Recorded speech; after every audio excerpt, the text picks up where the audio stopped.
Mga kaibigan, maligayang pagding sa aking bagong explanation video. Ngayon ay sisimulan na natin ang talakayan tungkol sa sigabo. Kung nagustuhan ninyo ang video, huwag kalimutang mag-subscribe sa aming channel na Series Explained pa. Para sa mga nanonood mula sa Facebook, ang link ng aming YouTube channel ay nasa video description. I-click lamang ang link at mag-subscribe upang makatanggap ng lahat ng mga update. Maraming salamat po sa inyong suporta. Sa puntong ito, tuluyan nang naging ganap na magkaalyado sina Gabo at Sam.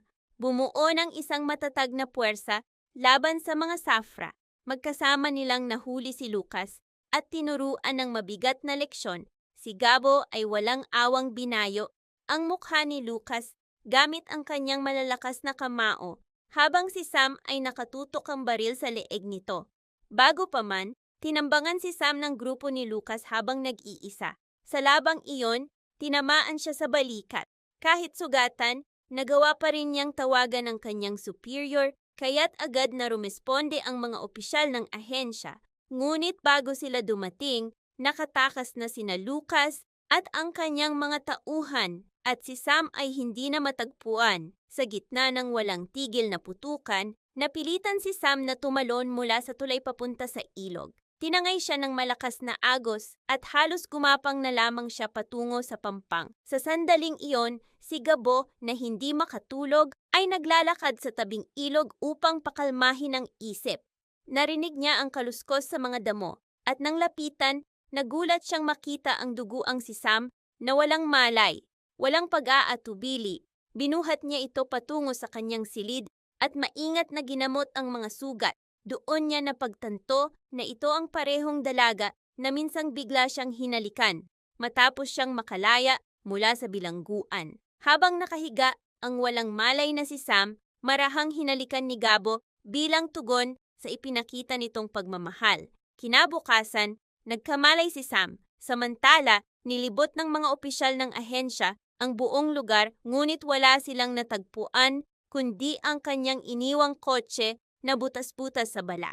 Ipinaalam ng hepe ng ahensya kay Ricardo na nawawala si Sam at pinangangambahang baka hindi na siya matagpuan ng buhay.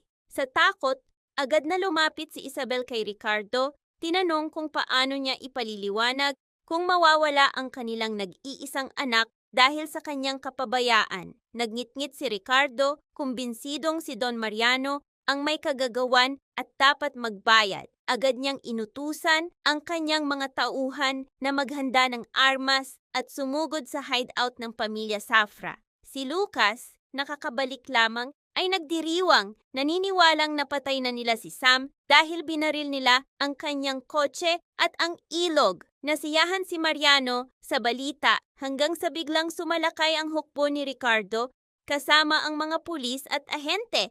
Ikinagulat ng buong pamilya Safra.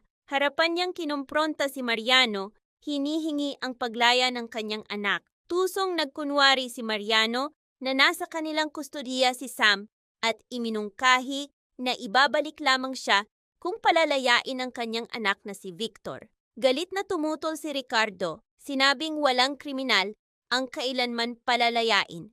Agad na sumiklab ang sitwasyon, nagtutukan ng armas ang magkabilang panig at sumabog ang matinding putukan. Sa madugong labanan, nabaril si Ravan, kaalyado ni Mariano. Sa huli, umatras si Ricardo kasama ang kanyang mga tauhan, umuwi kay Isabel na may mabigat na kalungkutan. Inamin na nabigo silang mailigtas si Sam. Hindi alam ni na Ricardo at Isabel na ligtas na si Sam sa bahay ni Gabo sa Gintong Lupa. Pagkagising niya sa hindi pamilyar na lugar, mahinahong ipinaliwanag ni Gabo ang lahat. Bumalik ang alaala ni Sam at napagtanto kung paano siya nailigtas. Buong pasasalamat niyang sinabi kay Gabo na ang pamilya Safra ang umatake sa kanya. Nang marinig ito, ibinunyag ni Mang Rudy na matagal na niyang kilala nang malapitan si Don Mariano Safra. Ang salaysay na ito ay nagtatampok ng pagsagip ni Gabo, galit ni Ricardo, panlilinlang ni Mariano, at pasasalamat ni Sam. Pinagdurugtong ang mga tema ng kaligtasan, pagtataksil, at walang humpay na paghahanap ng hustisya. Pagkarinig ni Gabo, sa pangalan ni Mariano, agad niyang idineklara na ang kriminal na Don na ito ay isa rin sa kanyang pangunahing target. Nagtanong si Sam, nais malaman ang tunay na layunin at pagkakakilanlan ni Gabo. Hayagan niyang inamin na siya ay aktibong kasapi ng lihim na grupong Anino na nakatuon sa paglipol ng mga mapanganib na sindikato sa lipunan. Dahil sa kanilang iisang misyon para sa hustisya, naghawak kamay sina Sam at Gabo at nagpasya na sabay na lalaban sa mga Safra. Nang itanong ni Gabo ang kinaroroonan ng mga Safra, agad na nagplano si Sam ng tiyak na hakbang upang mahuli si Lucas nang hindi inaasahan. Mabilis niyang ipinadala ang kanyang mga ahente sa lugar upang masiguro ang tuloy-tuloy na pagbabantay sa mga galaw ni Lucas. Di nagtagal, nakatanggap si Sam ng agarang balita na aalis si Lucas sa kanyang hideout. Walang pag-aatubili, nagtungo sina Gabo at Sam upang harapin siya. Pagdating nila, sumiklab ang mabangis at madugong putukan. Sa perpektong koordinasyon, walang humpay na umatake sina Gabo at Sam. Sistematikong pinabagsak ang mga tauhan ni Lucas hanggang sa lahat ay bumagsak na walang buhay. Nang makita ni Lucas ang kanyang mga tauhan na isa-isang nagbagsakan, binalot siya ng matinding takot at pagkalito. Sinubukan niyang tumakas, ngunit wala nang mapuntahan. Nakita niyang nakatutok na ang baril ni Gabo sa kanya. Malakas na sigaw ni Gabo, "Huwag ka nang kikilos o tatapusin kita rito. Itaas mo ang iyong mga kamay ng tahimik." Sa matinding takot, sumuko si Lucas na nakataas ang mga kamay. Sumiklab ang matagal ng kinikimkim na galit ni Sam.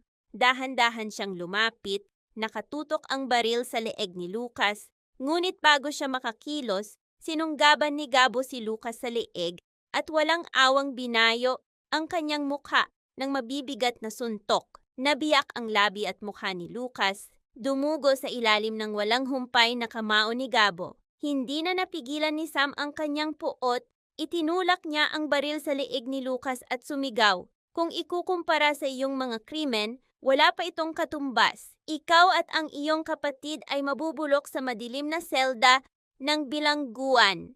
Pinili ni Gabo ang hustisya kaysa pagpatay. Buong tiwala niyang ibinigay si Lucas sa legal na kustodiya ni Sam upang matiyak na ang kilalang kriminal ay gugugol ng kanyang buhay sa loob ng kulungan, binabayaran ang kanyang mga kasalanan. Nang hilahin ni Sam ang natalong terorista patungo sa punong tanggapan ng National Investigation Agency, namangha ang mga opisyal.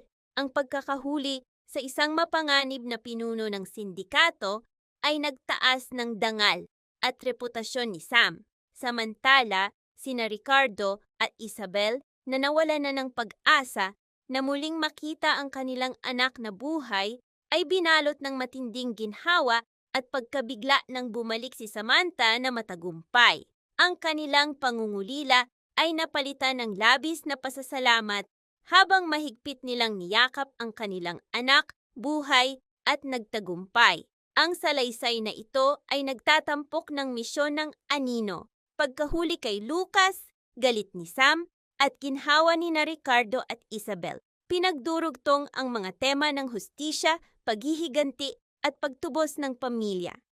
Maraming salamat sa panonood ng buong video. Para mapanood ang susunod na episode explanation, huwag kalimutang mag-subscribe sa series Explained PH channel.